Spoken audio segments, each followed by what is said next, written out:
Hey guys, it's Bro WACK, and by the time you watch this video, it's gonna be Monday, and that means tomorrow is Tuesday, and Tuesday is usually a day where lots of good things come to video games, usually new games, usually new updates, DLC, but more specifically, in this case, new patches, or even new heroes. But with all these nerfs and buffs, I just wanted to make a video to just give you guys some heroes that you should probably play to try to combat these nerfs and buffs, but also to play with these nerfs and buffs. Now, I'm not saying that all this is gonna be coming out tomorrow, but it's safe to say that sometime either tomorrow, next week, or maybe the week after that, all these nerfs and buffs will come out along with Orisa. But if they don't come out, you don't have the right to come out with pitchforks and knives and scream at, okay? I warned you guys. So if they don't come out tomorrow, don't yell at me, please. I'm a fragile human. I just want to make fun Overwatch videos, man. But if the nerfs and buffs do come out tomorrow, then this video will just help you out even more. So let's get into the heroes. I wasted too much time. The first hero that you probably want to try to play with their new buff is probably Winston. So Winston is probably the most looked at figure right next to Ana with all these patches going on, because beforehand, Winston's barrier, yeah, it was good if they were used the right way, but lots of people would just be able to break it and just be able to totally destroy it, and then Winston's just sitting there like, oh man, well, you guys want to go for some bananas, man? Like, I don't want, and then he just dies right there in front of you. Rest in peace, Harambe. But now, since his barrier is cooldown now starts as soon as he places it rather than when it ends, a lot more barriers are going to be able to be placed and protect a bunch more heroes. When beforehand, really the only barrier that could protect anyone was Reinhardt, but along with that, Orisa's barrier. So this is where Barrierwatch really comes into play, and a lot of people are going to be complaining. But if you are able to utilize the barrier for Winston, a lot of time you don't even have to protect your team. You can just protect yourself from the incoming fire, because okay, so has this ever happened to you where everyone is together as a team and then just suddenly Winston just comes flying in, just lands on top of you, places a barrier, you guys try to take him out, but for whatever reason you just could not take him out? Well, because Winston is just going in and out of his barrier, he's just blocking a ton of damage, and in the back also there's probably like an Ana or some sort of Lucio that's also healing this Winston. He just cannot die. Winston, I kind of feel like he's an underused tank. He's probably the most underused tank per se, but that's because a lot of people just aren't really using him right. But if you are able to use him right, to just able to learn how his niches are, then he's just going to be able just to take out tons and tons of teams and just harass the enemy team, because he can just bounce in and out of the combat.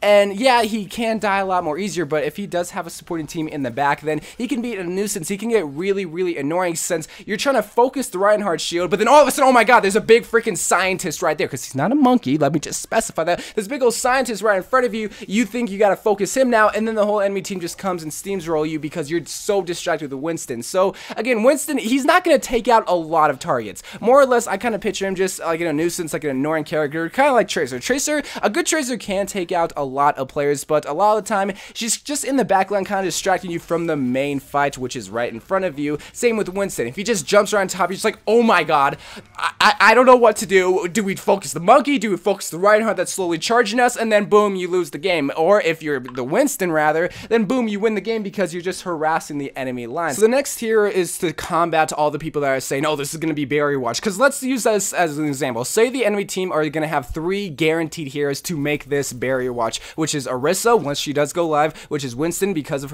his new bubble, and Reinhardt. Reinhardt is just pretty much always a hero. So if they're just solely relying on the barriers, yeah, it's going to be very tough. But the reason why Sambar is so important, and I feel like that Blizzard really did bring all these nerfs and buffs to these heroes, is to really bring up Sambar back into the meta, because beforehand, yeah, a good Sambar can be a nuisance. Like, she's sort of like Tracer, right? She would just go in the back, flank around, and just kind of distract you, but also bring down the Ryan shield because of her hacking ability, and boom, she would just get the heck out of there, and you just be able to steamroll through. This is sort of like the same case. If the whole enemy team are just relying on the barriers, or just relying on the Ryan shield, Orisa shield, and Winston shield, if a Sambar can just go in the back and just hack the Reinhardt, the enemy team's not really going to know what to do, because Winston's barrier, yeah, it is powerful, but it can be easily taken down. Orisa's shield, it's not really all that protective. It's just sort of like there just to protect maybe the Bastion, or just protect other squishy heroes, but you can get past it. Reinhardt shield, it's always going to be good, especially on a map like Hanamura, to get past that choke. If you can bring down that Ryan shield,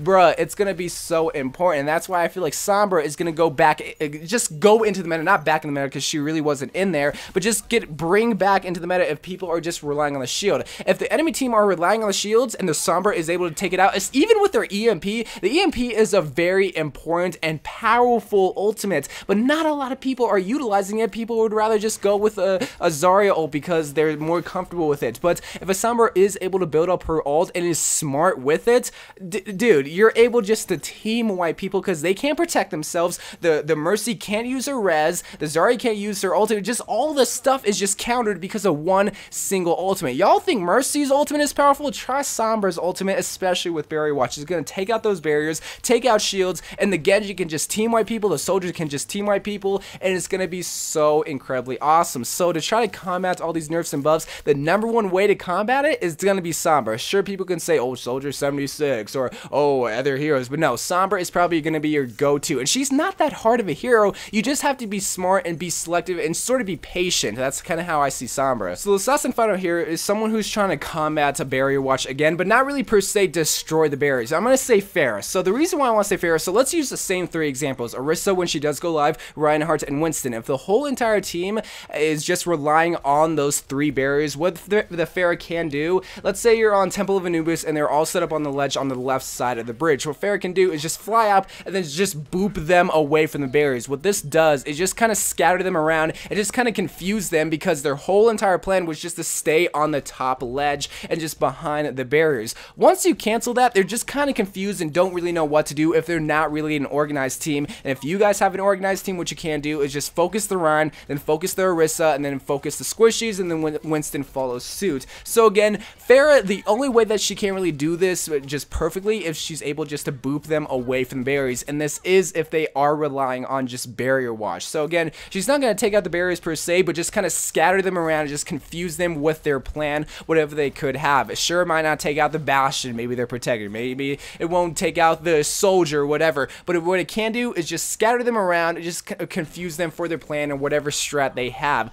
Again, it could be hard if they do have a Bastion or a really competent Soldier, but again, it's just a suggestion. But really what you want to try to do is just go with a Sambar, hack the Ryan shield, and then just follow suit. So again, just a simple little video just to shine light on the people that are saying, oh my god, Barrierwatch is going to take over the meta, oh my god. No, bro, it's going to be fine. You're going to figure out a way. Once it does go live, sure, maybe a lot of people are going to use a lot of barriers to protect the Bastion, or maybe protect the Soldier, or whatever it could be, but people will find a way to counter it. And here I just gave you kind of a simple run-of-the-mill example. Not every case will be perfect, not every case will call for a Sambar, or call for a Ferris, or even call for a Winston for a matter of fact, but maybe this could help you just try to win more games, get past the counters, or just get past the barriers. So again, just a simple video. I love you guys. Thank you guys for watching. More Overwatch videos to come. If the patches do come out tomorrow, I will be covering that. So love you guys. Thank you guys for watching, and bye.